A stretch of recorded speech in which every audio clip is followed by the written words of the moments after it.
అమ్మఒడి ఒక పూటకం. ఏం చెప్పాడు ఆ రోజు? అందరికి ఇస్తాను. మోసం చేశాడా లేదా? అందరి బిడ్డలకు ఇవ్వడం లేదు కదా.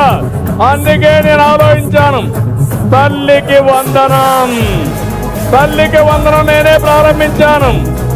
ఆడబిడ్డలు శాశ్వతంగా, మగబిడ్డలు గాని ఆడబిడ్డలు గాని బిడ్డలు తల్లులని గౌరవించాలనే ఉద్దేశంతో తల్లికి వందనం తీసుకొచ్చాను.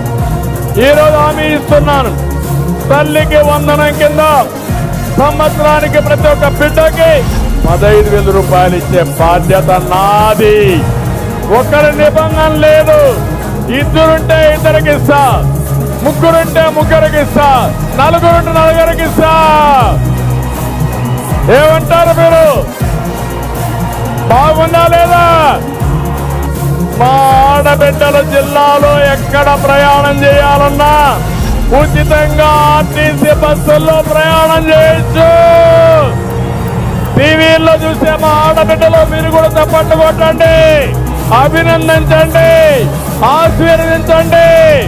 మా ఆడబిడ్డని మహాశక్తి చేసే బాధ్యత నాది, నాది. తెలుగుదేశం పార్టీది, తెలుగుదేశం పార్టీదని మీ అందరికీ హామీ ఇస్తున్నా. యువగణం, యువ శక్తి దేశానికి, ప్రపంచానికి సేవలు అందించాలంటే అది ఒక్క యువతతోనే సాధ్యం.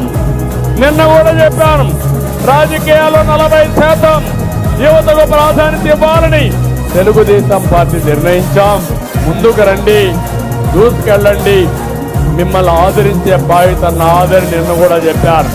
ఇప్పుడు హామీ ఇస్తున్నా, ఆంధ్రప్రదేశ్ లో ఉండే యువతని ప్రపంచ ఆర్థిక వ్యవస్థకు అనుసంధానం చేస్తాను.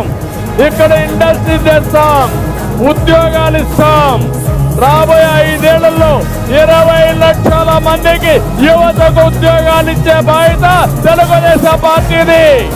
అంతేకాదు, నీకు ఉద్యోగం వచ్చే వరకు నెలకు 3,000 రూపాయలు నిరుద్యోగ భృతి ఇస్తా.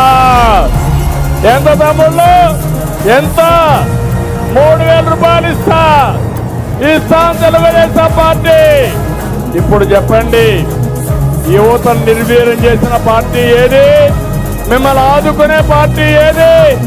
మీకు కులాలు కావాలన్నా, మతాలు కావాలన్నా, ప్రాంతాలు కావాలన్నా, నీ భవిష్యత్తు కావాలన్నా, మీ ప్రయోజనాలు కోరే పార్టీ తెలుగుదేశం పార్టీ.